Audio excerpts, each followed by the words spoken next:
Mas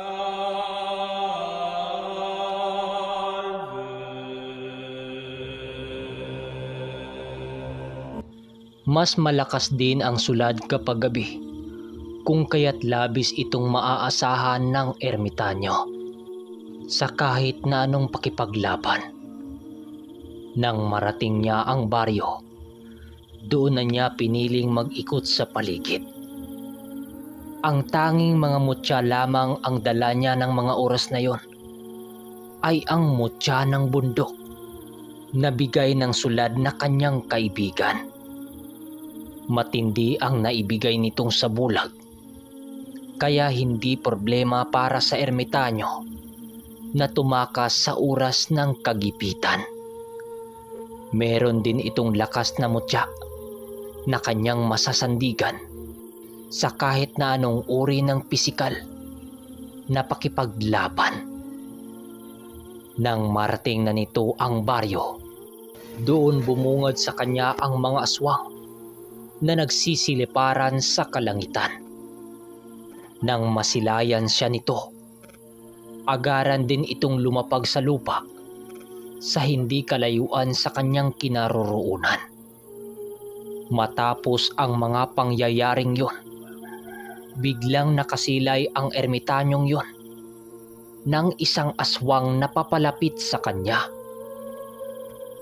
Naghagikgik ito sa tawa at panay ang pagpapalipad hangin nito ng mga usal sa hangin.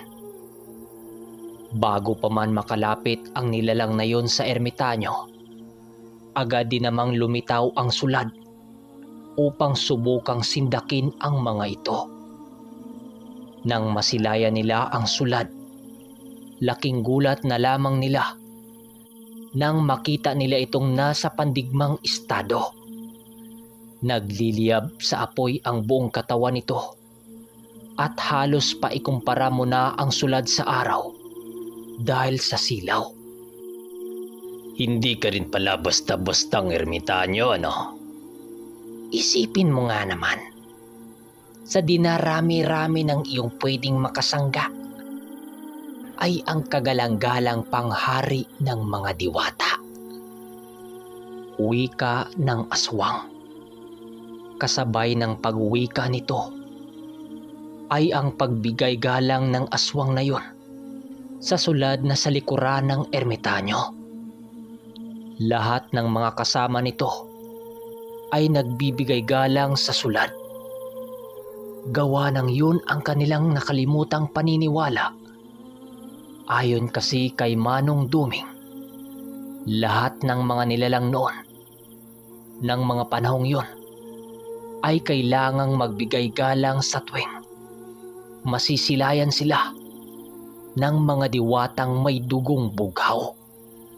Kabilang sa pinakamataas na antas ng mga diwata ay ang uri ng sulad. Kung kaya't kahit anong nilalang na makasalubong nito noon ay kailangang magbigay sila ng galang dito. Dagdag pa ni Manong Duming na ang mga sulad ay kayang gamitin ang mga elementong bumabalot sa mundo. Kaya nilang gayahin ang lahat na anyo ng kalikasan na angkop sa digma ang kanilang kinakasangkutan. Matapos makapagbigay galang ng mga aswang, pinili ng ermitanyo na huwag sumagot sa kanyang magiging katunggali. Kahit maharlika noon ang sulad, nasa desisyon pa rin ng mga aswang kung kakalabanin nila ito o iiwasan. Dahil sa kilala ang mga aswang na yun na matatapang, kung kaya't alam na ng ermitanyo na hindi ito aatras sa digmaan. Habang nagmamasid ang ermitanyong yun sa paligid, panay naman ang pag-alog niya sa batong nasa maliit na sisidlan na naroon sa kanyang bewang. Ilang minuto pa ang lumipas, tuluyan na ngang sumugod ang mga aswang na nasa paligid. Meron itong daladalang mga tanikalang gawa sa buto ng tao. kung kaya't matindi ang pag-ilag dito ng ermitanyo. Sa paglipas ng mga minuto ng kanilang labanan, tanging pag-iwas lamang ang ginawa ng ermitanyo maging ng kanyang kasangga. Labis ang pagsindak nito na lipulin ang mga aswang sa paligid at agad din naman itong sumugod ng walang pagdadalawang isip. Kisap mata lang noon ayon kay Manong Duming nang madakip ng sulad ang isa sa mga aswang na tuluyan din namang naging abo. Halos sa sobrang pagniningas ng katawan ng sulad, walang aswang ang napipilitang lumapit dito. Karamihan sa mga aswang na nakipaglaban sa lugar ay ang tanging pinupinterya lamang ay ang ermitanyo. Alam kasi ng mga ito na maglalaho ang pisikal na katawan ng sulad kung magagawa nilang patayin ang ermitanyong yun na ginagabayan nito. Pero kahit anong pagtangka nila sa buhay ng ermitanyo, bigla na lang silang napaslang nito dahil sa lakas ng mutya ng bundok na taglay nito. Halos mabaliw na ang mga aswang sa paligid dahil sa dami ng kawangis ng ermitanyo ang nagsisilitawan sa lugar. Sa bawat pagsunggab ng kopyang kawangis ng ermitanyo, agad din naman itong magiging usok. Sa paglipas ng ilang oras, halos magkandahingal na ang mga aswang dahil sa paghahagilap sa totoong katawan ng ermitanyo. Nang makumpleto na ng ermitanyo ang pangkumbati pisikal, doon na ito nag-umpisang gumalaw. Sa pagmulat ng mga mata ng ermitanyong yon, agad din naman itong sumugod patungo sa kinaroroonan ng mga aswang. Pagtama ng sapak nito sa isa sa mga aswang, gulat na gulat ang mga kauri nito nang masipat nilang kumawala ang ulo ng kanilang kasama sa ginawang pagsapok lamang ng ermitanyo. Nang masilayan nila ito, doon na sila unti-unting nagkaroon ng takot sa kanilang mga sarili. Pinili nilang igihan ang pagbantay rito, gawa ng hindi nila masundan ang bilis ng ermitanyo. Matapos ang mga pangyayaring yun, tumulong na din ang sulad upang madali nilang malipol ang kanilang mga kalaban. Sa paglipas ng oras sa lugar, halos maubos na ang mga aswang na pilit na nakipaglaban sa ermitanyo. Nang dumating sa puntong ang lalaki na lamang ang natirang ng hamak sa ermitanyo, doon na unti-unting nagbago ang ihip ng hangin.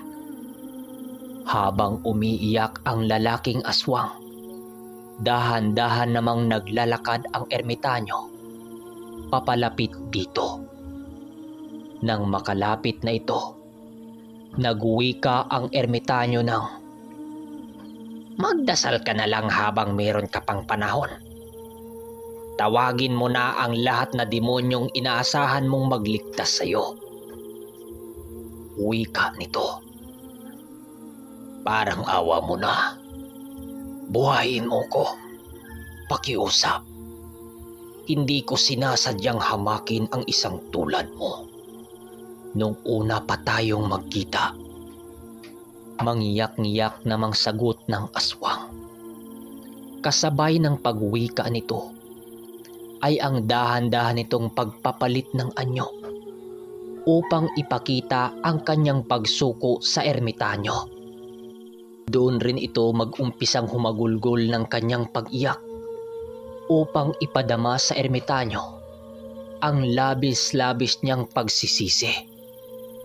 Pero kahit anong gawin ng aswang na yon, hindi na niya kayang ilihis ang desisyon ng ermitanyo sa kanyang walang kwentang buhay. Matapos nitong makita ang labis na pagmamakaawa ng aswang, agara nitong kinuha ang kanyang maliit na punyal upang dahan-dahang itarak sa binti ng aswang. Bago pa man ito tuluyang maundaya ng saksak ng ermitanyo, pinili nitong painumin ng isang dagta ng puno ang aswang. Matapos itong ipainom ng ermitanyo, doon na niya sinabi ang epekto ng likidong pinasok niya sa katawan nito. Pinapabagal ng likidong yan ng halos ilang libong bisis ang oras. Ang pakiramdam mo sa isang segundo ay halos ilang taon na ang lumipas. Bago pa man makatarak sa iyong katawan ang punyal na yan, dadaan ka muna sa ilang siglong paghihirap na halos ipanalangin mo na tuluyan ng wakasan ang iyong buhay. Wika ng ermitanyo. Kasabay ng pagwika nito ay ang tuluyang pagkawala ng wisyo ng aswang. Dahan-dahan ang itinarak ng ermitanyo ang punyal na kanyang hawak upang wakasan na ang buhay nito. Dagdag pa ng ermitanyo na hindi maganda ang mararanasan ng aswang na yon. Magiging isang bangungot yun para sa kanya na halos kulang na lang magmakaawa siya sa may kapal na tuluyan ng wakasan ang kanyang buhay. Sa paglipas pa ng ilang mga dekada, tuluyan na ngang napasakamay ng batang may dugo ng demonyo ang kaharian. Magmula nang mamatay ang mga magulang nito, kung kaya't siya na ang bagong namumuno sa bagong kaharian. Lahat ng kalalakihang nasa ilalim ng kanyang panunungkulan ay ginawa niyang mandirigma dahil sa pagnanais na manakop ng ibang kaharian ng tribo. Nang mabasa ng ermitanyo ang mga mensahe sa bituin, doon na siya tuluyang naghanda sa nalalapit na digmaan. Sa paglipas lamang ng araw, doon na nga nakaramdam ang ermitanyo ng paggalaw ng mga engkanto na tumira sa lupa. Alam niyang nag-umpisa nang gumalaw ang kanyang mga kalaban, kung kaya't gumawa siya ng paraan para mapigilan ang nalalapit na pananakop ng kaharian ng minsan niyang pinagsisilbihan. Gamit-gamit ang mga kaalaman ng sulat, gumawa sila ng isang libretang kahawig ng hinahanap ng hari upang ito'y ibigay sa kanila. So mga kaermitanyo, hanggang dito na muna ang ating kwento dahil ito lang yung nakakaya natin ngayon. Maraming salamat sa bagong nakikinig dito. Sana naman huwag niyong kalimutang mag-subscribe upang hindi kayo maliligaw sa ating kwento. Ang kwentong ito ay hango sa totoong buhay. Nagmula ito sa taong itatago na lang natin sa pangalang Celso, na tiyuhin ng kaibigan ng ating tagapakinig. Taong 1978, walang saktong lugar, Sarangani. Itong mga panahon na ito, kasalukuyan na sa edad 20 pa lamang itong si Celso at nasa pangalaga pa siya ng kanyang mga magulang ng mga panahong ito. Hindi pa siya nag-asawa noon dahil wala pa yon sa kanyang isipan na mag-asawa, dahil na din sa tumulong siya noon sa mumunti nilang negosyo. Mas gustuhin pa niyang sumama sa kanyang itay sa bundok upang manguha ng mga bagakay. Araw-araw silang kumuha ng mga bagakay dahil na din sa maraming nagpagawa sa kanila ng mga kagamitang gawa sa bagakay, kagaya ng mga abaniko at kung ano-ano pa na mga sisidlan. Nagtrabaho din sila sa kababaryo nila na tagaputol ng mga puno